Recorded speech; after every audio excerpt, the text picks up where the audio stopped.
ఇంట్లో వినాయక చవితి వేడుకలైతే జరుగుతూ ఉంటాయి.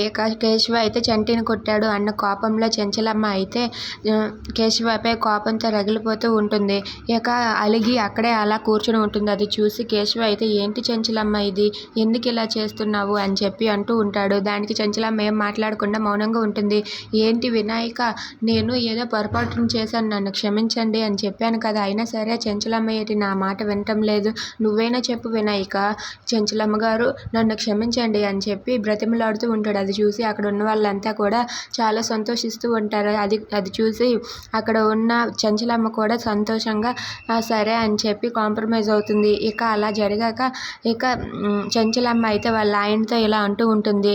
రేపు పందిర్రాట పాతాలండి, రేపు కౌశల్య మనం దత్తత తీసుకునే కార్యక్రమం రేపే జరుగుతుంది అని చెప్పి అంటుంది. అది విని అక్కడ ఉన్న కేశవ అయితే ఒక్కసారిగా లేచి నిలబడి ఇలా అంటూ ఉంటాడు.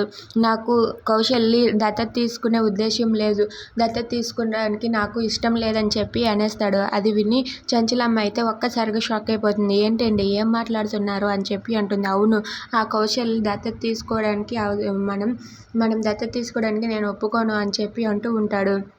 అది విని చెంచలమ్మ అయితే ఒక్కసారిగా షాక్ అయ్యి లేచి నిలబడి ఎందుకు ఈయన ఇలా మాట్లాడుతున్నారు అని చెప్పి అనుకుంటూ ఉంటుంది. ఇక అక్కడే ఉన్న సింధూర చంటి వాళ్ళైతే అలా చూస్తూ ఉంటారు.